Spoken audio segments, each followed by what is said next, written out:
बिस्मिल्लाहिर्रहमानिर्रहीम। अस्सलाम वालेकुम नाज़रीन, आप देख रहे हैं द लास्ट आवर। मैं हूं यासिर रशीद और स्टूडियो मेरे साथ मौजूद हैं सीनियर सहाफ़ी राना मोहम्मद अजीम साहब। नाज़रीन, पाकिस्तानी सियासत में गुज़श्ता 2 बरसों से ऐसा कोई दिन नहीं है जब साबिक़ वज़ीर-ए-आज़म मियां मोहम्मद नवाज़ शरीफ का किसी हवाले से तज़किरा ना हुआ हो। उनकी मेडिकल रिपोर्ट ना आ रही हो तो फिर भी उनके तज़किरे होते हैं कि मेडिकल रिपोर्ट नहीं पहुंचाई जा रही, वो वापस कब आएंगे। मेडिकल रिपोर्ट आ जाए तो फिर उस पर भी चर्चे होते हैं। अब कल उनकी एक मेडिकल रिपोर्ट आई जिसमें डॉक्टर ने वजाहत बयान की कि वो पाकिस्तान किस वजह से सफ़र नहीं कर सकते। तो आज वज़ीर दाखिला शेख रशीद साहब ने उनकी वापसी के हवाले से क्या बातें की हैं और उनके जाने के हवाले से क्या मौक़िफ़ अपनाया है, वो ज़रा मुलाहिज़ा कर लीजिए, फिर गुफ्तगू को आगे बढ़ाते हैं।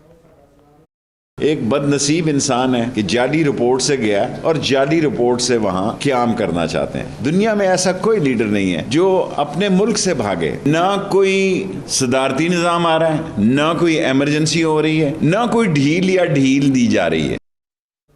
अब ये तो मौक़िफ़ है वज़ीर दाखिला शेख रशीद साहब का, लेकिन साबिक़ वज़ीर-ए-आज़म मियां मोहम्मद नवाज़ शरीफ की जो साहबजादी हैं मरियम नवाज़ साहिबा, वो मियां साहब की वापसी के हवाले से जो उनका पहला बयान था वो 23 जून 2021 का था और जो उनका आखिरी बयान था वो 18 जनवरी 2022 का है। ये मेडिकल रिपोर्ट आने से पहले की बातें हैं, तो उनकी वो बयानात भी ज़रा मुलाहिज़ा कर लेते हैं।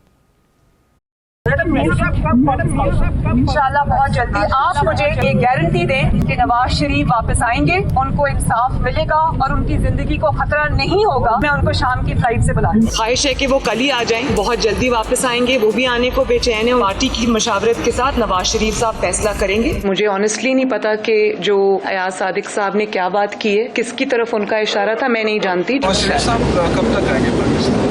आप लोग ये सवाल पूछ पूछ के थकते नहीं। मियां साहब इंशाअल्लाह ताला बहुत जल्द पाकिस्तान आएंगे। वक्त का जो तयन है मुस्लिम लीग नून तय करेगी।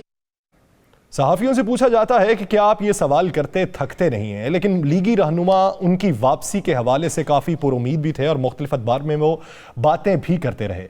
अब जब कल डॉक्टर की रिपोर्ट आती है कि वो किसी पुरहुजूम जगह पर नहीं जा सकते, वो ऐसे मर्ज़ में मुब्तला हैं कि उन्हें दिल का दबाव भी हो सकता है, उन्हें आराम करने का मशवरा दिया गया है। मेडिकल रिपोर्ट जो है वो एक मुफस्सल रिपोर्ट भेजी गई थी, लेकिन आज ही के दिन एक खबर आती है कि नवाज शरीफ साहब लंदन से काफ़ी दूर अपने एक दोस्त की फैक्ट्री का विजिट करते हैं।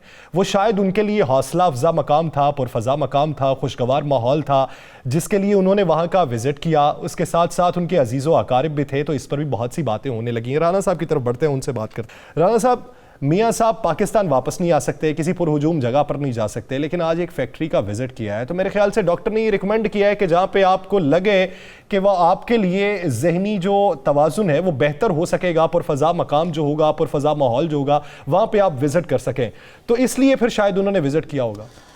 बिस्मिल्लाहिर्रहमानिर्रहीम, अस्सलातु वस्सलामु अलैका या सय्यदी या रसूलल्लाह, अस्सलातु वस्सलामु अलैका या सय्यदी या हबीबल्लाह। यासर, बिल्कुल जो डॉक्टर्स ने लिखा है उस पर अमल करना चाहिए। पाकिस्तान के अंदर बड़े बेहतरीन पुरफजा माहौल मौजूद हैं, जहाँ पर मियाँ साहब की रहायशें भी हैं। नथिया गली मरी के अंदर आपको पता है ना, उनकी रहायश मौजूद है। जाती उम्रा बड़ा सुकून बड़ी जगह है और वहाँ पर इतना रश भी नहीं होता। रश उस वक्त होता है जब आप रश लगाना चाहेंगे। यहाँ पर भी वो आ सकते हैं। लेकिन लीडर तो होता है अपने मुल्क में होता है। ये लीडर जो मुल्क से बाहर होता है ना, वो लीडर नहीं होते। एक चीज़ जहन में रखिएगा, वो लीडर नहीं होते। लीडर अपनी अवाम के दुख दर्द में उनके साथ खड़ा होता है। अब मुझे एक बात बता दें, मुझे तो मैंने अक्सर नहीं बेशतर दफ़ा कहा कि मियाँ साहब नहीं आ रहे, मियाँ साहब नहीं आ रहे। मरियम साहिबा का बयान आपने सुना कि कोई गारंटी दे दे, यानी उन्हें अदालतों पर यकीन नहीं है। जिन अदालतों से उन्हें इंसाफ मिल रहा उस पर भी उन्हें यकीन नहीं है, तो वो कह रहे गारंटी दे दें, इसका मतलब मियाँ साहब बीमार नहीं है ना। दूसरी दफ़ा वो कह रही है कि मियाँ साहब जल्द आ रहे हैं। फिर वो कह रहे हैं कि मियाँ साहब की वापसी का फैसला पार्टी करेगी। उन्होंने किसी जगह नहीं कहा उनकी वापसी का फैसला डॉक्टर करेंगे, पार्टी करेगी। फिर अयाज सादक स्पीकर कौमी असम्बली, बड़े मोतबर शख्सियत हैं। अयाज सादक साहब ने क्या कहा कि मैं खुद उन्हें लेने जा रहा हूँ, यही कहा ना, साबिक स्पीकर हैं, उन्होंने ये बात कही। अब मुझे लगता है मियाँ जवेद लतीफ़ साहब का बयान भी आप निकाल के देख लें। क्या सियासत के अंदर झूठ लाजम है? क्या सियासत के अंदर यह बताना लाजिम है कि हमने झूठ ही बोलना है? मरियम मियाँ नवाज शरीफ साहब के बाद मरियम पार्टी को लीड कर रही है ना। बेशक शहबाज शरीफ साहब सदर हैं, लेकिन लीड मरियम कर रही है। मरियम के बयान आपने सुन लिए, अयाज सादक साहब का बयान आपने सुन लिया, आपने मियाँ जवेद लतीफ़ साहब के बयान भी अक्सर सुन लिए। अब मुझे बताएं सच कहाँ पे है? सच ये है कि मियाँ मोहम्मद नवाज शरीफ नहीं आ रहे। और अब मैं आपको अगली खबर देता हूँ, जो असल खबर है। ये खबर अब पुरानी हो गई है यसर, कि मियाँ साहब आ रहे हैं कि नहीं आ रहे। अब सबको पता चल गया, कल की मेडिकल रिपोर्ट के बाद पता चल गया, और मुस्लिम लीग नून के अंदर इस पर बड़ी तशवीश पाई जा रही है। और आज की जो फुटेज तमाम टीवी चैनल्स पे चली है, उसके बाद तो नून लीग के लोगों ने कहना शुरू कर दिया, यार अब हम अवाम में क्या करने जाएंगे, किस तरह जाएंगे। पीटीआई पे तो चलो इल्ज़ाम लग गया कि जनाब इन्होंने महंगाई कर दी। उन्होंने लोग हमसे पूछेंगे आपका क्या आदत जो है, यहाँ पे आप मेडिकल रिपोर्ट में बीमार है, वहाँ पे वो विजिट कर रहे हैं, वहाँ पे वो कारोबारी शख्स जगह जाके देख रहे हैं, वल्लाह आलम वो कारोबारी जगह है या नहीं। लेकिन ये डिस्कस होना शुरू हो गया। अब यह सर पीटीआई फैसला कर चुकी है कि अब खुल के खेलना है। पीटीआई ने मियां मोहम्मद नवाज शरीफ के हवाले से कि उन्हें क्या बीमारी है, उनकी मेडिकल रिपोर्ट वाकई ये दुरुस्त है या गलत है, बाकायदा उनके एक बरतानिया में जो उनका विंग्स के लोग हैं, जो उनके सीनियर लोग हैं, जो पाकिस्तान में है, अब उन्होंने उस पर बड़ा तेज़ी से काम शुरू कर दिया है कि जनाब इसके हवाले से एक मुकम्मल जामिया रिपोर्ट ला कर अवाम के सामने लाई जाए। दूसरा, मियाँ साहब वहाँ क्या काम कर रहे हैं, किसको मिल रहे हैं, कहाँ कहाँ जा रहे हैं, इस रिपोर्ट के मुताबिक क्या है और इस रिपोर्ट से हट के वो क्या कर रहे हैं, इसको सामने लाया जाए, ताकि मुस्लिम लीग नून जो तहरीक इंसाफ के ख़िलाफ़ मुहाज खड़ा कर रही है या एक अवामी मूवमेंट बना रही है, उसका जवाब जो है वो मियाँ नवाज शरीफ की तरफ से दिया आपको याद होगा कि जब वो इब्तदाई तौर पे गए थे तब भी रिपोर्ट्स जाली होने की बातें की गई थी जब वो चले गए थे। उसके बाद भी डॉक्टर्स का पैनल यहाँ पे बैठाया गया, प्रेस कॉन्फ्रेंसेस होती रही, अवाम को बताया गया कि ये तो जाली रिपोर्ट है, आप ये देखिए कि वो किस तरह भाग के चढ़े हैं। बयानियाँ उस वक्त भी बनाने की कोशिश की गई थी, लेकिन मिला क्या उससे? सही कुछ नहीं मिला। उस वक्त सूरत हाल और थी। उस वक्त लोगों ने कहा जनाब आपने रिपोर्ट्स बनाई, आपकी हुकूमत थी, आप लोग थे, आपने क्यों नहीं चेक किया। उसके बाद बड़ी वजाहत है। लेकिन अब हालात बिल्कुल चेंज हैं। अब आप उस मैच को खेल रहे हैं जिसके हर ओवर के बाद हालात चेंज हो जाते हैं, कभी एक फेवरेट है, कभी दूसरा फेवरेट है। तो ये इसी तरह है। अब ये सियासत है, इसमें फेवरेट कौन है कौन फेवरेट नहीं है वो चल रहा है। अब मुस्लिम लीग नून फेवरेट थी, चंद दिन पहले बेहतरीन फेवरेट थी कि तहरीक इंसाफ महंगाई के हाथों तंग, इसके लोग इससे तंग हैं, पीपल्स पार्टी जो है उसका सिंध के अंदर जो मामला है उससे तंग है, तो नून लीग जो है वो इस वक्त बिल्कुल ठीक जा रही है और नून लीग ले जाएगी। बल्दियाती इलेक्शन में भी यही शोर मचा था पंजाब में, कौमी इलेक्शन में भी यही नज़र आ रहा था कि इस वक्त जो सेंट्रल पंजाब की और बाकी पंजाब की सिख सूरत हाल थी, नून लीग ठीक जा रही थी। अब और उस वक्त ये भी था कि मियाँ नवाज शरीफ वापस आ रहे हैं। मुस्लिम लीग नून के मोतबर तरीन अफराद जो हैं, मोतबर तरीन जो ज़िम्मेदारान हैं, वो ये बात कह रहे थे यासर, और पाकिस्तान के मोतबर तरीन जो सहाफ़ी हैं, तजियाकार हैं, वो ट्वीट कर रहे थे। अब मियाँ नवाज शरीफ के कल मेडिकल रिपोर्ट के बाद, अब मेडिकल रिपोर्ट के बाद आज की फुटेज के बाद, अब सूरत हाल चेंज हो गई है। अब मामला उस तरफ नहीं जा रहे। अब मामला आज क्या हुआ प्रोग्रामों में डिस्कस, आज बाहर क्या डिस्कस हो रहा है, आज यही डिस्कस हो रहा है ना। जब ये चीज़ें डिस्कस होना शुरू हो जाए तो इसका मतलब है कि वहाँ पर अगर एक हक में है तो 13 मुहारफ में भी होते हैं। ऐसी बात हुई जिस तरह पीटीआई के साथ हो रहा था, यही सेम अब नून लीग के साथ होना शुरू हो गया। अब पीटीआई जो है वो इस मुहाज पे खेलने के लिए तैयार हो गई है। आज शेर रशीद ने कहा पहली रिपोर्ट भी जाली थी, अब भी जाली है। जब पहली रिपोर्ट गई थी उस वक्त भी शेर रशीद साहब वजीर थे और अब भी वजीर है। उन पहली जाली रिपोर्ट्स किसने बनाई, उसको गिरफ्तार क्यों नहीं किया गया। अब जाली रिपोर्ट जिसने बनाई उसको चैलेंज क्यों नहीं किया गया। अब ये उस रिपोर्ट्स को चैलेंज करने, उन रिपोर्ट्स के हवाले से अहम तरीन चीज़ें लाने। और मैं आपको बता रहा हूँ आने वाले चंद दिनों में कुछ नई वीडियोस अब मियाँ साहब के हवाले से ये सामने लाने लगे। कुछ ऐसी वीडियोस हैं जिसमें कुछ मुलाकातें भी हैं जो शायद आज है, जिसमें शायद जो सियासत के अंदर मुस्लिम लीग के लिए नुकसानदेह हो। इसी तरह कुछ चीज़ें ऐसी हैं कि जिससे ये तासर लाने की कोशिश करेंगे कि मियाँ साहब बीमार नहीं है, बल्कि मियाँ साहब सिर्फ इंतज़ार कर रहे हैं किसी चीज़ का कि वो मुझे मिल जाए या उस जगह से मुझे ग्रीन सिग्नल मिल जाए, तो उसके बाद मैं पाकिस्तान वापसी का अपना रास्ता लूँ। फिर डॉक्टर्स की रिपोर्ट आ जाएगी कि मियाँ साहब सफ़र के काबिल हैं, फिर ये रिपोर्ट आ सकती है। अब इस पे जा रहे हैं। देखिए, मैं ये वो चीज़ें बता रहा हूँ आपको, वो खबर ब्रेक कर रहा हूँ जिस पे आज काम शुरू हो गया है। और आइंदा मैं आपको बता रहा हूँ चंद दिनों में नई वीडियो सामने आने वाली हैं। आइंदा चंद दिनों में मज़े वाली बात है कि कुछ लोगों ने तो मुझे यहाँ तक कहा कि हो सकता है कि ये बात सामने आ जाए कि जिस डॉक्टर्स ने रिपोर्ट भेजी है, हो सकता है वो मियाँ साहब का मुआलज पुराना मुआलज ही ना हो। और अगर पुराना मुआलज है तो हुकूमत तो क्लेम यही करती है कि पुराने मुआलिज हैं उनके। अगर पुराने मुआलिज हैं तो फिर जो रिपोर्ट है वो ठीक नहीं है। ये सारी चीज़ें मैं आपको बता रहा हूँ कि जो बाकायदा आज डिस्कस हुई हैं आज डिस्कस होने के बाद इस पर टीमें तश्कील दे दी गई हैं। टीमें जो हैं टीमों ने बाकायदा इस पर काम शुरू कर दिया है। और अब उनका टारगेट ये नहीं है कि जनाब किसको करना है, किसको नहीं पकड़ना है, किसको करना। अब उनका टारगेट है कि एक मियाँ नवाज शरीफ की रिपोर्ट, दूसरा मियाँ नवाज शरीफ की सरगर्मियाँ, इन्हें सामने लाकर मुस्लिम लीग नून को बैक फुट पे भी किया जाए। चले, ये ठीक हो गया, ये हुकूमती तैयारी होगी आने वाले दिनों की। अब आने वाले दिनों में जब मेडिकल रिपोर्ट आई है, तशवीश की लहर भी पाई जाती है, तो नून लीग की भी कोई प्लानिंग होगी? नून लीग की प्लानिंग जो है वो मैं आपको बता दूं, नून लीग की जो प्लानिंग थी इस मेडिकल रिपोर्ट और आज की इस फुटेज के बाद बड़ी मायूस कुन हो गई है। अब ये करने लगे हैं कि मरियम साहिबा को बाहर निकालने लगे। मरियम साहिबा जो हैं वो हर ज़िले में जाएंगी, एक तहरीक की सूरत इख्तियार करेंगी ताकि आवाम को यह तासर मिले, और हर उस तहरीक में वो यही लफ्ज़ कहेंगी कि मियाँ साहब का आपके लिए पैगाम और मियाँ साहब जल्द वापस आ रहे हैं। हालांकि इन तमाम चीज़ों के बावजूद, इन तमाम रिपोर्ट्स और वाक़यात के बावजूद फिर वो यही कहेंगे। ये भी मुस्लिम लीग नून ने आज अपनी हिकमत अमली बना ली है, जबकि शहबाज शरीफ साहब अभी अवामी तहरीक के मूड में नहीं है। चलिए मैं आपको एक और चीज़ खबर दे देता हूँ। ये जो 23 मार्च का मार्च है ना,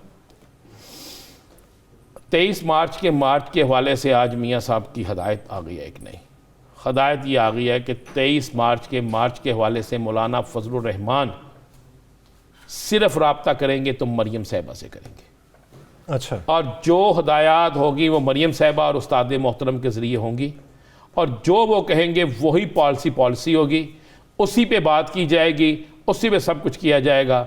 और मौलाना साहब को ये भी कहा गया है कि वहाँ पर रोज़ाना जितने दिन आप धरने में बैठेंगे, मियाँ मोहम्मद नवाज शरीफ उस पर खिताब फरमाएंगे, टेलीफोनिक खिताब फरमाएंगे। सही, यानी वो ये कह दिया गया है कि ना शहबाज शरीफ, ना शाहिदा खान अब्बासी, ना कोई और, सिर्फ मरियम साहिबा जो हदायत करेंगी उसके मुताबिक होगा। और नहीं, इससे तो फिर तासुर ये जाता है कि मियाँ शहबाज शरीफ साहब का खिताब भी नहीं होगा। नहीं, खिताब तो मियाँ शहबाज शरीफ का 1000% होगा। अच्छा। और एक नहीं, 3 जगह पे खिताब होगा, लाहौर भी होगा, इस्लामाबाद भी होगा, और एक किसी और जगह भी हो जाएगा। इसके अलावा अगर आप ये कहें, जो इख्तियार होगा, खिताब और इख्तियार में फ़र्क है ना। अब जब मियाँ नवाज शरीफ का खिताब शुरू होगा तो शहबाज शरीफ का खिताब तो ज़ीरो हो गया। जब मरियम का खिताब शुरू होगा शहबाज शरीफ का खिताब तो ज़ीरो हो गया। शहबाज शरीफ की लाइन और मरियम की लाइन में ज़मीन आसमान का फ़र्क है। मरियम क्या लाइन लेती है और शहबाज शरीफ क्या लाइन लेते हैं सारी दुनिया को पता है। तो इन सारी चीज़ों के बाद अब एक नई खिचड़ी जो है ना वो तैयार हो चुकी है। नून लीग की जो प्लानिंग है वो प्लानिंग पे चल रहे हैं, लेकिन उसके साथ साथ नून लीग के कुछ बड़े जो हमेशा बड़े एक्टिव, वो बड़े फ्रंट पे नज़र आते थे, वो आजकल आपको बड़े पीछे नज़र आ रहे हैं। इसलिए कि वो इस पॉलिसी से नाला हैं। वो इस पॉलिसी के हवाले से कह चुके हैं कि जनाब ये पॉलिसी हमारी तंजीम को और हम सब को तबाह करने के लिए काफ़ी है, लिहाजा इस पर अमल ना किया जाए। सही, यानी अभी तक का दोनों साइड्स का अगर खाका देखें तो उसमें पाकिस्तान तहरीक इंसाफ की जो तैयारी है वो ज़्यादा मजबूत दिखाई देती है बनिस्बत इसके कि पाकिस्तान मुस्लिम लीग नून अब जिस तरीके से आगे चलना चाहती है उसमें अवाम में पजीराई उस तरीके की नहीं मिलेगी जो मेडिकल रिपोर्ट आने के बाद एक तशवीश की लहर पाई जा रही है। नाज़रीन, दीगर सियासी मंजरनामे करेंगे एक शॉर्ट ब्रेक के बाद, कहीं नहीं जाएगा। Stay with us.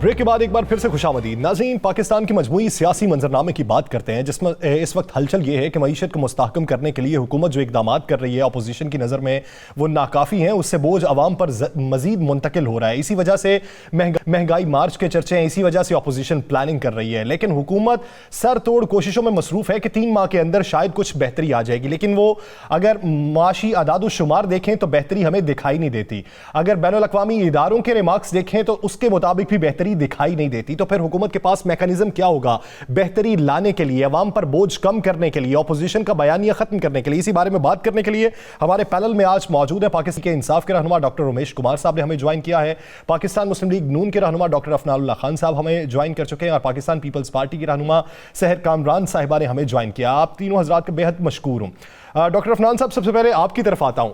हुकूमत के बेशतर वज़रा बशमूल वज़ीर आज़म इमरान खान ये समझते हैं कि अवाम पर महंगाई का बोझ है और हम इस वक्त मुश्किल दौर से गुजर रहे हैं। जब हुकूमत को इस बात का इदराक है, उसके बावजूद भी ऑपोजिशन वैसा प्रेशर बनाने में कामयाब क्यों नहीं रही? वजीर दाखिला कहते हैं कि ये इमरान खान साहब की खुश नसीबी है कि ऐसी थकी हुई ऑपोजिशन मिली है। तो ये थकी हुई ऑपोजिशन का आप पे जो टैग लगाए, ये टैग किस तरह खत्म होगा? जी बिस्मिल्लाहिर्रहमानिर्रहीम। देखें, शेख साहब जो हैं वो ख़ुद जो है मतलब कि कौन सी पार्टी है और कौन सा मार्शल लॉ का मामला है जिसके अंदर वो उन्होंने मतलब रंग ना बदले हों। हर पार्टी में हर जगह वो अपने आप को फिट कर देते हैं और उसके बाद दूसरों को अगर तो ये है क्या कहते हैं क्राइटेरिया अच्छी अपोजिशन का कि आप बस जो चढ़ता सूरज है उसके पुजारी बन जाओ, तो फिर ये शेख साहब को ये वाली जो सियासत है वो उनको मुबारक हो। और अगर वो इसको समझते हैं कि 126 दिन धरना दें और चाइनीज़ प्रेसिडेंट जो है वो सीपैक करने आ रहा हो उसको ना आने दें और आप कहें कि बिल जलाओ, सिविल नाफरमानी करो, लानते भेजो पार्लियामेंट के ऊपर, अगर वो ये समझते हैं कि ये अच्छी ऑपोजिशन है तो उनको मुबारक हो ये ऑपोजिशन। हम ये नहीं समझते कि ये कोई अच्छी ऑपोजिशन है और हम इसलिए इनकी किए हुए कारनामों को हम फॉलो तो नहीं करेंगे। हमें ये मालूम है अच्छी तरह कि पाकिस्तान के हालात बहुत ख़राब कर दिए गए हैं। पाकिस्तान के अंदर महंगाई का मामला हो, अनएम्प्लॉयमेंट का मामला हो, आपकी जो है वो कारोबारी सरगर्मियों का मामला हो, आपकी जो है वो अपना इन्फ्लेशन हो, ये सारी चीज़ें जो है बिल्कुल आउट ऑफ कंट्रोल हैं तकरीबन। और ये इसकी बुनियादी वजह जो है वो ये है कि जब एक तो इस हुकूमत को इस मुल्क पे मुसल्लत किया गया, ये ना इलेक्शन जीत के आए थे ना इनका कोई लेजिटिमेसी है, मगर चलो जैसे भी इनको ले आया गया, इनकी कोई प्लानिंग भी नहीं थी अल्लाह के फजल से। ये आज तक उस ऑपोजिशन मोड से ही नहीं निकले जिससे ये आज से कोई 10 साल पहले थे। ये बस इनका सिर्फ यही काम है कि ये लोगों का तमस्खर उड़ाएं, मजाक उड़ाएं। मैं सबकी बात नहीं कर रहा, डॉक्टर रमेश कुमार साहब इस तरह नहीं करते, लेकिन इनके में बाय फार जो मेजॉरिटी है इनके लोगों की, उनकी यही काम है। तो और उसके अंदर ही हमसे बहुत आगे हैं। अफनान भाई, हम इनका मुकाबला नहीं कर सकते। अफनान भाई, हुकूमत की तो कोई प्लानिंग नहीं, जिस तरह आप कह रहे हैं हुकूमत के पास मान लिया कोई ऐसी चीज़ नहीं है, लेकिन अपोजिशन तो मंजी भी अपोजिशन है, पीपल्स पार्टी और नॉन लीग बड़े पुराने सियासतदान हैं, इनकी प्लानिंग क्यों नहीं है? ये क्यों कोई बिल पास होना होता है तो कोई ना कोई गायब हो जाता है या कम हो जाता है, कभी कोई ऐसा मामला होना को चाहे पार्लियामेंट में हो चाहे सेनेट में हो, तो ये क्यों इतना टाइम दे रहे हैं? इनके अंदर प्लानिंग मुकम्मल ना होने का फुकदान क्यों है? देखिए, ऑपोजिशन जो है वो तो उसका रोल एक एडवाइजरी होता है पार्लियामेंट्री फॉर्म ऑफ डेमोक्रेसी के अंदर। हमने इनको ये कहा शुरू में कि हम चार्टर ऑफ इकॉनमी करना चाहते हैं, हम आपको एडवाइस भी करेंगे कि कैसे मामला चलाए जाएँ। इन्होंने बड़े उसमें तो मैं आगे कहा कि हमें ज़रूरत ही नहीं, हम खुद ही कर लेंगे। हमने जो है ये on the floor of the parliament Shahbaz साहब ने वाली बात कही थी। तो उसके बाद हमने बहुत दफ़ा ऐसा हुआ कि हमने हुकूमत की अगर कोई अच्छे, मिसाल के तौर पे मैं आपको एक मिसाल देता हूँ, इन्होंने स्पेशल टेक्नोलॉजी जोन वाला बिल ये लेके आए, हालांकि हुकूमत लेके आई थी, मैंने उसको सपोर्ट किया, PMLN को भी सपोर्ट कराई, इवन पीपल पार्टी को भी कन्विंस किया कि जी ये मुल्क के हक में अच्छा है, इसको हम सपोर्ट करेंगे। लेकिन जब आपके पास कोई और मतलब आपके कोई देखे ना, हुकूमत तो ये है, हम हुकूमत तो नहीं है ना, इनके हाथ में सारे मामलात हैं, इन्होंने चलाना है, हम तो एडवाइस दे सकते हैं, अगर हमारी ले वो भी नहीं लेते तो उस पर फिर हम इनको क्या कहते हैं, क्या कर सकते हैं। जहाँ तक बात आपने की कि हमारे बंदे कम हो जाते हैं, ये आपकी बात दुरुस्त है कि ये जो है अनफॉर्चुनेटली पाकिस्तान की सियासत के अंदर और सेनेट के अंदर कुछ ऐसे लोग हैं जो अपना ज़मीर जो है उसके वो फॉर सेल है उनका, तो वो जो है ज़मीर की आवाज़ के ऊपर वोट नहीं दिया जाता। आपके मुताबिक ज़मीर मुर्दा हो जाते हैं कि जब कहीं से इशारे आते हैं, हुकूमत की तरफ से लोग उनसे मिलते हैं, हुकूमती लोग उन्हें यकीन दहानियाँ करवाते हैं, वो तरक्याती फ़ंड्स के लिए हों या मुस्तकबिल में किसी और चीज़ के लिए, तो उस पर ज़मीर मुर्दा हो जाते हैं। ये आपका मौक़िफ़ है। डॉक्टर रमेश कुमार साहब, अगर मौजूदा सूरत हाल के तनाजुर में देखा जाए, मुआशी अदाद शुमार देखे जाएँ, तो अपोजिशन का मौक़िफ़ ये है कि आपने $3 अरब के पीछे पूरी की पूरी पाकिस्तानी मईशत के घुटने टेक दिए, आपने स्टेट बैंक गिरवी रख दिया, आपने कानून में तरमीम करवा ली।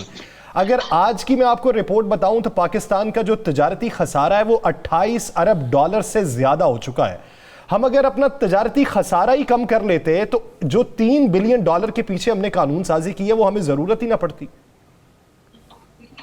देखिए, मैं समझता हूँ तजारती खसारे के ऊपर सबसे ज्यादा फोकस जो है ना वो इस गवर्नमेंट में किया गया, और जो आपका करंट अकाउंट डेफिसिट जो कम हुआ वो भी इस हुकूमत में कम हुआ, तो ये आप इसको क्रेडिट दें। मगर हर चीज के मेरिट्स और डीमेरिट्स होते हैं। देखो, फाइनेंस के हवाले से चलो मैं थोड़ा बहुत समझता हूँ, मगर फाइनेंस एक डिपार्टमेंट ही अलहदा सब्जेक्ट है ये, जो पूरी तरीके की एक फिलॉसफी लोगों को समझ में आए। उसके लिए तो आपको जो फाइनेंशियल जो चीज़ों को समझते हैं, आपको इंडिविजुअल बुला के और आप उनसे पूछें कि आईएमएफ के पास ये पहला प्रोग्राम नहीं है, बार बार आईएमएफ के पास क्यों जाती थी, हर गवर्नमेंट आईएमएफ के पास जाती थी, ये पहली गवर्नमेंट नहीं है। आज इमरान खान ने कहा था कि मैं आईएमएफ के पास नहीं जाऊंगा, उसकी वजूहत क्या बनी कि जिसकी वजह से इनको आईएमएफ के पास जाना पड़ा। ये पुराना जो एक सिलसिला चलता आ रहा था, एक तसलसल था, ख्वाहिशें बहुत होती है मगर प्रैक्टिकली कौन सी चीज़ें इम्प्लीमेंट हो सकती है। मैं समझता हूँ इस वक्त गवर्नमेंट को जो एहसास है, क्योंकि इन्फ्लेशन सिर्फ पाकिस्तान में नहीं आई है, दुनिया में आई है। इन्फ्लेशन हर जगह पे जो है वो इन्फ्लेशन बढ़ी है, मगर दुनिया के अंदर उन लोगों को फिर तनख्वाहें वगैरह उस लेवल पे बढ़ाई गई है, मगर यहाँ पे हमने जो बेलो पॉवर्टी लाइन लोग रहते हैं उनको एहसास प्रोग्राम, जिसको पाकिस्तान के अंदर नहीं पाकिस्तान के बाहर लोग जो बैठे हुए हैं वो भी उस चीज़ को करा रहे हैं कि पाकिस्तान की हुकूमत ने एहसास प्रोग्राम एक ट्रांसपेरेंट और बहुत अच्छे तरीके से किया है। रही बात अपोजिशन की कि अपोजिशन क्या सियासत कर रही है, देखें सियासत यहाँ पे पाकिस्तान के अंदर है अदाकारी, जो आपने बात की और मैं उस चीज़ को अदाकारी है। इधर बैठे वही चीज़ें गलत लगती है, बेंचों के इस तरफ बैठे तो वही चीज़ें सही लगती है। यही सारे लोग थे जो पहले क्या बात करते थे, अभी क्या बात करते हैं। तो ये अदाकारी है और ये अपोजिशन का रोल जो है वो अवामी मसाइल नहीं होता है। अवाम अपोजिशन का रोल होता है, चाहे कोई भी अपोजिशन में हो। आज चाहे ये अपोजिशन में है, कल कोई और अपोजिशन में है। मैं तो देखो 2002 से इन हुकूमतों का हिस्सा रहा हूँ। जब भी कोई अपोजिशन होती है मैं कभी देखता हूँ कि लोगों को कि यार इतना आगे क्यों बढ़ जाती है। मैं तो इस वजह से चाहे जिस भी गवर्नमेंट में रहूं, चाहे जिस भी पॉलिटिकल पार्टी के साथ रहूं, मगर जो चीज़ सही होती है उसको सही कहता हूँ, गलत होती है उसको गलत कहता हूँ, चाहे वो मेरी पार्टी की पॉलिसी क्यों नहीं हो। मगर मैं हमेशा क्योंकि अपने ज़मीर से बात करता हूँ कि नहीं ये, क्योंकि अगर पार्टियों के हवाले से जाते हैं, गवर्नमेंट की बहुत सारी मजबूरियाँ होती हैं, पब्लिक पल्स दूसरा भी होता है कि पब्लिक तो चाहती है कि पेट्रोल भी नहीं बढ़े, पब्लिक चाहती है कि लाइट भी नहीं बढ़े, हम बिल भी नहीं दें। तो ये सिस्टम जो है ना, सिस्टम में लाने के लिए हमें अच्छा रमेश साहब, मुझे ये बता दें कि लाना पड़ेगा। आपके पास वो कौन सी जादू की छड़ी है या कौन सा ऐसा प्रोग्राम है कि आप समझते हैं कि 3 माह में हालात आप बेहतर कर लेंगे? देखिए मेन मसला ये है कि इकोनॉमी, अगर आईएमएफ का प्रोग्राम आज वो हो जाता है तो आईएमएफ के साथ जो है ना एक रिकग्निशन हो जाती है, और दूसरे इदारों के, एशियन बैंक हो गई, वर्ल्ड बैंक हो गया, दूसरे जो ममालिक हैं जो इस मुल्क के अंदर इन्वेस्टमेंट करना चाहेंगे वो भी समझेंगे कि पाकिस्तान आज आईएमएफ के दौर में आ गया है। इसका मतलब ये कि पाकिस्तान की इकोनॉमी राइट स्मिथ में है और राइट डायरेक्शन में है। तो इस वजह से उससे एक उम्मीद की किरण जाती है। चले, इकोनॉमी राइट डायरेक्शन में इसमें मजीद भी मैं आपकी तरफ आऊंगा और आपका मौक़िफ़ हासिल करूंगा कि मौजूदा सूरत हाल के तनाजुर में हमारी माशी जो मुस्तहकम पॉलिसी जो है वो किस डगर पे गामज़न है, इस पर मजीद भी आप बात करूंगा। सहर साहिबा, अगर मौजूदा सूरत हाल देखी जाए, तमाम अपोजिशन जमातें, कोई भी एक ऐसी जमात नहीं है जो हुकूमत की इत्तेहादी हो, उसके अलावा बाकी जितनी भी जमातें हैं वो ये समझती हैं कि मौजूदा मुल्की मुआशी सूरत हाल, सियासी सूरत हाल इस हद तक ज़बू हाली का शिकार है कि माजी में कभी भी नहीं थी। ये तमाम जमातें मुत्तफ़िक हैं, लेकिन हुकूमत के मुखालिफ कोई तहरीक चलानी हो तो तमाम अपोजिशन जमातें बटी हुई दिखाई देती हैं, वो पीडीएम के अंदर भी हों या पीडीएम से बाहर हों। इसकी बुनियादी वजह क्या है? अपोजिशन मुत्तहिद क्यों नहीं हो सकी अवामी मसाइल पर? बहुत शुक्रिया। देखें, पहली बात ये कि बड़ी बात की रमेश कुमार साहब ने अदाकारी, तो मैं कहूँगी इमरान खान साहब ने जो अदाकारी दिख के जौहर दिखाया ना कंटेनर पे, वो तो पाकिस्तान की तारीख में उसकी दूसरी मिसाल नहीं मिलेगी। इस अदाकारी के पीछे इन्होंने पूरे पाकिस्तान की जो है ना, मैं समझती हूँ ना सिर्फ मईशत, उसकी जो है एक पॉलिटिकल स्टेबिलिटी और गवर्नेंस, हर चीज़ को सेक्रीफाइस कर दिया। और वो हमें हर जो है आप शोबे में देख लें वो नज़र आती है। हर जो है वो इशू जो है वो सानेहा बन के ख़त्म होता है, हर जगह पे बहरान नज़र आते हैं। तो मैं तो समझती हूँ कि सवाए बहरान की हुकूमत ने कुछ नहीं दिया। आप बिल्कुल बचा फरमा रहे हैं कि अपोजिशन इकट्ठी क्यों नज़र नहीं आती। अपोजिशन इकट्ठी नज़र आती है, लेकिन अगर आप ये चाहते हैं कि मुख्तलिफ अपोजिशन पार्टीज एक दूसरे में जम हो जाएं, उनकी आइडियोलॉजी एक हो जाए, उनके मैनिफेस्टो एक हो जाए, तो ऐसा नहीं हो सकता। देखिए, हर पार्टी का अपना मैनिफेस्टो है, अपनी आइडियोलॉजी है, अपनी जो है उनका तरीक़ेकार है, अपनी हिकमत अमली है। लेकिन जहाँ पर इकट्ठा होना चाहिए पार्लियामेंट में, आपको अपोजिशन हमेशा इकट्ठी नजर आती है। अब ये बात बिल्कुल दुरुस्त है कि शोबदाबाजियां जो है उनका स्टेट बैंक के बिल पे सारी ये सेनेट में ऑपोजिशन इकट्ठी थी। मैं आपको यही बता रही हूँ, देखिए जो शोबदाबाजियां हैं उनका मुकाबला करना मुश्किल है। पहली बात यह है कि आप ये देखें कि अपोजिशन पार्टीज बिल्कुल अपोजिशन पार्टीज इकट्ठी थी। अब ये कहना कि कोई मेंबर नहीं आया, देखिए मैं समझती हूँ कि अब मैं तो ये नहीं कहूँगी कि मुशाहिद हुसैन को अगर कोविड था तो वो क्यों नहीं आए। मैं ये सवाल करूंगी कि अगर डॉक्टर जरका को कोविड था तो एनसीओसी ने कोई एक्शन लिया या नहीं लिया कि आप एक बिल को बुलडोज करने के लिए वो हॉस्पिटल से आ गई। और मैं ये समझती हूँ कि इसके ऊपर एसओपीज जो है, आप बरतानिया में देखें कि वजीर आजम ने एक पार्टी अटेंड कर ली तो उसके ऊपर सवाल उठ गए। यहाँ पे अगर कोविड के अंदर कोई सिलेंडर लगा के या जो है वो मास्क पहन के आ जाता है तो कितने लोगों की जो है जिंदगियां जो है उनको खतरे में डाल। सैर साहब इसी में आपने बड़ी अच्छी बात की, लेकिन इसी कोविड में अगर सियासी जमातें जलसे जुलूस करती हैं और उनके लीडर उस पर खिताब करते हैं तो क्या ये सब हुकूमत की जिम्मेदारी है या अपोजिशन की भी होती है? देखिए आपने मुझे बात मुकम्मल नहीं करने दी। मैं ये कह रही हूँ कि अगर कोई कोविड का मरीज है, मैं ये नहीं कह रही कि कोविड के दौरान तो इजलास ही क्यों हुआ। देखिए बात यह है कि अगर इजलास का एजेंडा रात को 11:30 बजे आए और सैयद यूसुफ ज़ई गिलानी उस वक्त नहीं हो शहर में मौजूद और वो जो है ताज़ियत के लिए जा रहे हो, उनको हो सकता है वो सो गए हो 11:30 बजे, उनको सुबह जिस वक्त पता चला वो ऑलरेडी निकल चुके हो, तो उसको लेके इतना इशू उठाया। वो इसलिए इशू उठाएंगे कि आप मुझे बताएं कि यहाँ पे तो वज़ीर आज़म इमरान खान साहब न किसी के दुख दर्द न जनाजे पे शिरकत करते हैं, न उनको इन चीज़ों का एहसास है, लेकिन जो लोग रिवायात रखते हैं वो जरूर इन चीजों की कदर करते हैं। जी आप ये मौके अपना रही है कि कोविड के दौरान और कोविड में मुब्तला दोनों चीजें मुख्तलिफ हैं। वो इसलिए मुब्तला हैं कि उन्होंने अपना टेस्ट करवा लिया, वो डायग्नोज हो गया तो पता चला कि कोविड है। अब एक अवामी मजमे के अंदर कोई बीमार है तो अगर वो अपना टेस्ट नहीं करवाता तो डायग्नोज कैसे होगा कि वो कोविड में मुब्तला है? मैं इस पे आपका स्टांस लूंगा, वापस आपकी तरफ आता हूं, वापस आता हूं। नहीं आप मुझे बात मुकम्मल नहीं करनी थी, जितना बाकी गेस्ट को दिया उतना टाइम आप मुझे भी जी।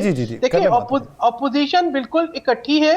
आप ये कहते हैं बिल कैसे पास हुआ, आप ये बताएं कि बिल जो है वो तरीकेकार के मुताबिक स्टैंडिंग कमेटी के पास क्यों नहीं गया, बिल जो है बुलडोज क्यों हुआ बिल को। और दूसरी बात यह है कि यहाँ पर तो एक बंदा जब डायग्नोज हो जाए, डायग्नोज होने के बाद उसके पार्लियामेंट में आने के ऊपर ये तो कवानीन तो बनते हैं ना पार्लियामेंट में, क्या कार्रवाई हुई। अब कोई शख्स मुल्क से बाहर है वो नहीं आया, उस पर तो सवाल उठा रहे हैं, ठीक है, लेकिन कोई शख्स जो है जिसको हॉस्पिटल में होना चाहिए था और उसको अगर ऐसी बीमारी है जिसके लिए तमाम दुनिया के अंदर एसओपीज है तो वो कैसे आ गया, उसके ऊपर क्यों एक्शन नहीं हुआ। चलें इस पर रमेश कुमार साहब से पूछते हैं, लेकिन ज़रा मैं अफरान भाई की तरफ जाता हूँ। अफरान भाई, आपने कहा कुछ लोगों का ज़मीर सोया होता है, ज़मीर नहीं जागता। सैर साहबा ने कहा जी कुछ मजबूरियाँ होती हैं और पता नहीं लगा, और बाकी ऐसा कोई मामला है नहीं। तो मुझे आप सिर्फ इतना बता दें कि हर दफ़ा कोई ना कोई ऐसा मामला हो जाता है, चाहे अदम इत्मीनान की तहरीक हो, चाहे सेनेट का चेयरमैन सेनेट का इलेक्शन हो, तो क्या इस सारी चीज़ों के बावजूद भी मुस्लिम लीग नून, मैं आपकी हद तक है, मुस्लिम लीग नून इस पर अपनी दीगर सियासी जमातों से जो पार्लियामेंट के अंदर आपके साथ हैं उनसे कभी जवाब मांगा आपने? देखिए हम जो है वो ज़ाहिर है हम तो अपने जो हमारे अपना सेनेटर्स और एमएनएज हैं हम उनकी रिस्पॉन्सिबिलिटी है। दूसरी पार्टियां इंडिपेंडेंट होती हैं, हम उनसे अगर और वो हम एक अलायंस में है पीडीएम में, ज़्यादा अगर उनसे करेंगे तो वो नाराज़ भी हो सकती हैं। तो हमने ये ज़रूर, मैं आपको यकीन दिलाता हूँ कि हमने जो है वो पूरी कोशिश की कि कोई एक बंदा भी मिसिंग ना हो, और मतलब कि इवन दूसरी पार्टियों के भी तमाम बंदे पूरे करने की कोशिश की। लेकिन जो नंबर गेम है अगर आप उसको समझें तो आपको अंदाज़ा हो जाएगा कि मामला होता क्या है। मामला ये है कि अपोजिशन के पास इन ऑल रियलिटी जो सपोर्ट है वो 51 सेनेटर्स की है आउट ऑफ 99, और हुकूमत के पास तकरीबन 48 सेनेटर्स की सपोर्ट है including the chairman of senate. तो अब इन नंबर्स को अगर आप सामने रखें तो हुकूमत अगर हमारे या जो भी लोग हैं, हुकूमत या जो भी लोग, अगर वो हमारे 3 या 4 सेनेटर्स को किसी भी वजह से आगे पीछे कर दें तो वो कोई भी बिल जो आएगा वो उसको हम रोक नहीं सकते। और यही आप मोर और लेस अगर देखें तो इस दफ़ा भी हुआ है। और ज़ाहिर है हमने तो अपनी तरफ से पूरी कोशिश की कि एक बंदा भी मिसिंग ना हो। अफनान साहब आप ये देखिए कि अगर आप 3-4 की बात कर रहे हैं कि 3-4 आगे पीछे हो जाए तो कोई भी बिल पास करवाना, तो कौमी असम्बली की सूरत हाल पे फिर आ जाए। कौमी असम्बली में आप लोग नहीं 3-4 आगे पीछे कर पाए। नहीं, हमने किए थे ना। अगर यूसुफ रजा गिलानी साहब का इलेक्शन देखें तो हमने वो जीता, नेशनल असेंबली में हुआ और वो हम जीत गए। और अगर नहीं, आपने उसमें आगे पीछे किए थे। लास्ट बिल था यूसुफ रजा गिलानी साहब के इलेक्शन में आपने आगे पीछे किए थे बंदे। हम हुकूमती जो नुमाइंदगान थे, मैं हुकूमती नुमाइंदगान ने हमें सपोर्ट की थी, वरना 169 वोट नहीं हो सकते थे। चलें रमेश कुमार साहब, अब वो ये मुझे आप क्या कहेंगे इस पे? लेकिन जी रमेश भाई, मैं इस पे अपनी बात कंप्लीट कर लूं। देखिए, इलेक्शन जो है ना, इलेक्शन एक और चीज होती है, और इलेक्शन के अंदर जो है लोगों की अपनी चॉइस भी होती है। हफीज शेख और यूसुफ रजा गिलानी का और मैटर था, मगर बिल के हवाले से मैं समझता हूँ पार्टियां जो है वो जो स्टैंड लेना चाहती हैं वहां पे और मैटर होता है। क्योंकि मैं समझता हूँ कि जो हमारे लोग जो टूटे थे वो हफीज शेख के साथ उनकी जातियात थी, जिसकी वजह से हमें पता था कि ये चीज जो है वो होगी और जिसकी वजह से हुआ। मगर स्टेट बैंक का बिल हो या और कोई बिल हो, आप अगर पार्टी का डिसिप्लिन, हमारे पास भी गवर्नमेंट का बिल था तो गवर्नमेंट के मेंबर कैसे भी पूरे थे, नेशनल असेंबली में भी और सेनेट में भी। अगर हमारे पास नेशनल असेंबली में अगर 8 मेंबर कम आए तो हमें पता था कि ये आउट ऑफ कंट्री है इस वजह से, और ये कोविड की सूरत हाल है इस वजह से। मगर हमें फुल कॉन्फिडेंस था। यहाँ पे जो गेम हुआ, और इस वजह से आपने कहा कि अब जो अफनान भाई ने, अब अफनान भाई, मुशाहिद भाई हमारे दोस्त थे और उनके बेटे हैं, हमारा भतीजा है, उन्होंने एक अल्फाज इस्तेमाल किया जब अपने पहले टॉक्स में जो उन्होंने बात की थी यूसुफ रजा गिलानी के लिए। ठीक है, अब ये जो बात की गई, अब आपस में अपोजिशन का भी एक तर्कलामी जो हो जाती है। मैं समझता हूँ हर अपोजिशन के अंदर मुख्तलिफ जमायतों का अपना एक मैटर होता है, अपना एक तरीकेकार होता है, जहाँ पे अगर बिल्कुल स्टैंड अगर लेना चाहें कि हमें रोकना है, वहां पे रोक सकते हैं। यानी आप हुकूमती जमात में होते हुए भी अपोजिशन को उसकी हिकमत अमली हुकूमत के खिलाफ मरबूत बनाने की तरकीब बता रहे हैं। नाज़रीन, ब्रेक पे जाना है, ब्रेक के बाद वापस आएंगे तो कौमी ही मंजरनामे के साथ साथ कराची के सियासी मंजरनामे में बात होगी। पैनल हमारा साथ ही है, कहीं नहीं जाएगा, stay with us.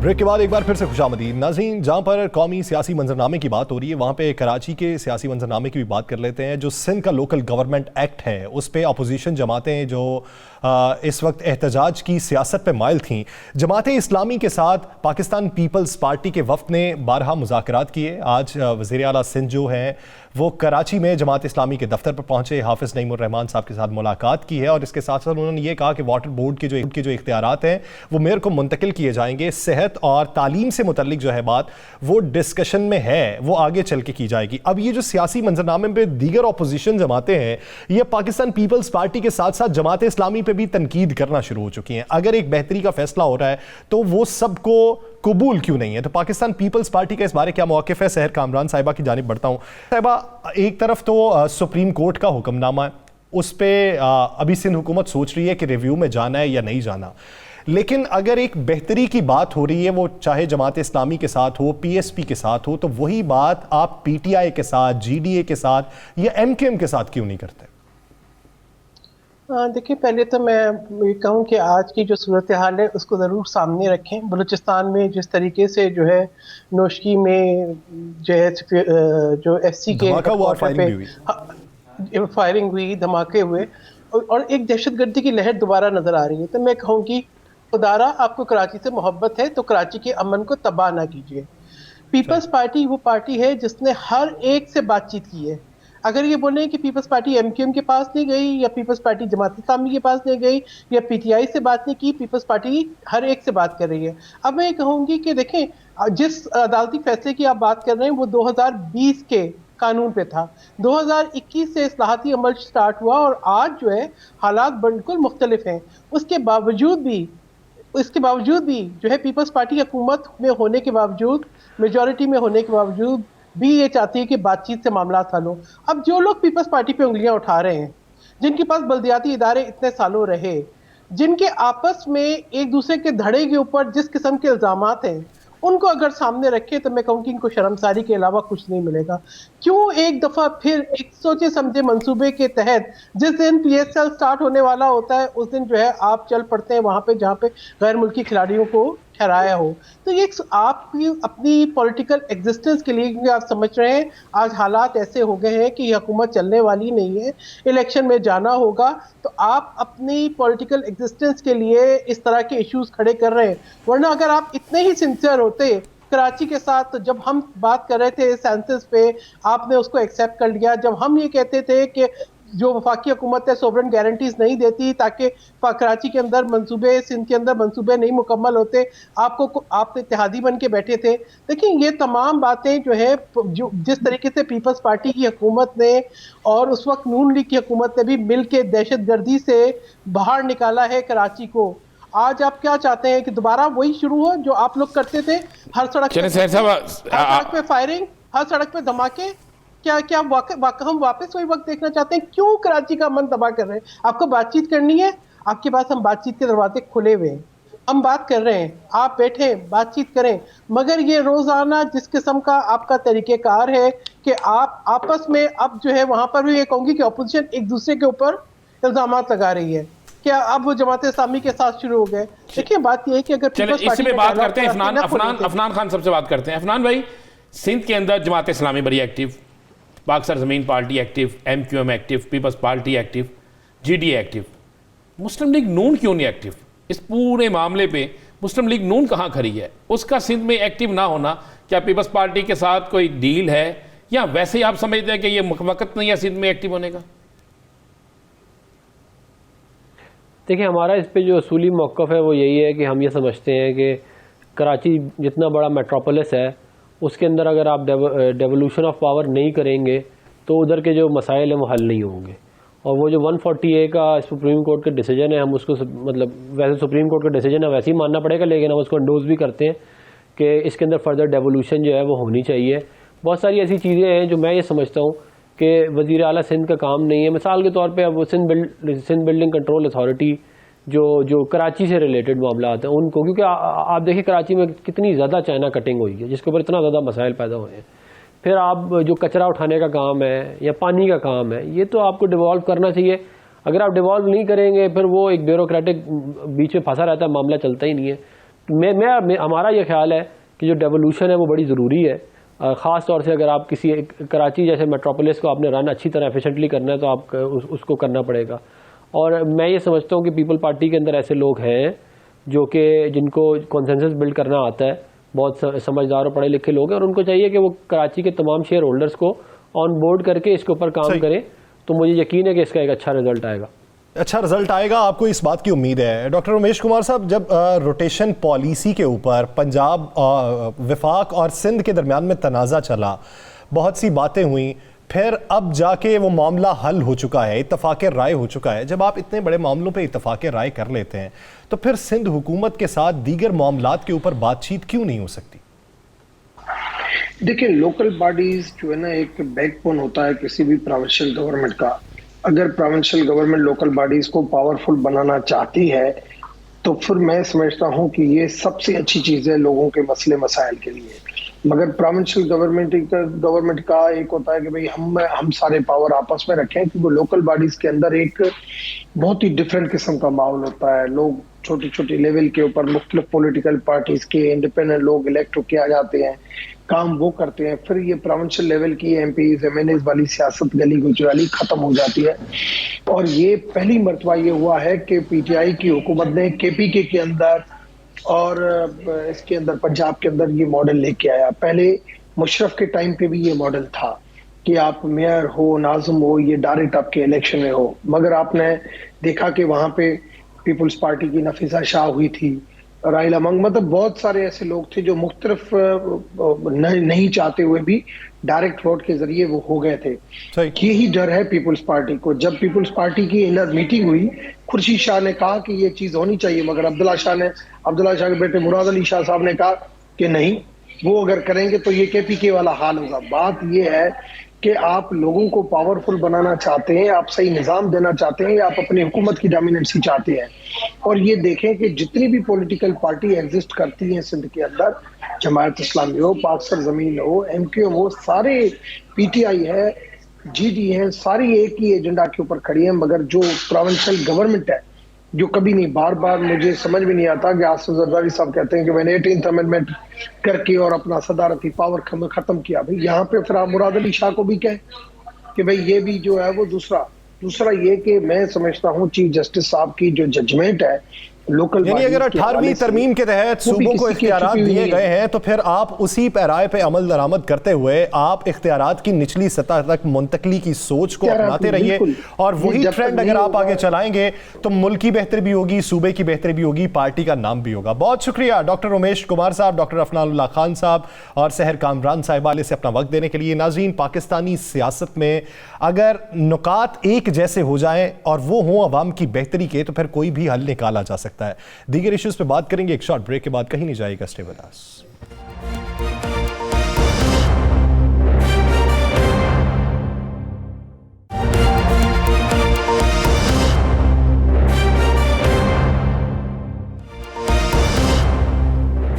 Welcome back. नाज़रीन, इन दिनों FIA मनी लॉन्ड्रिंग के हवाले से काफ़ी सरगर्म दिखाई देता है।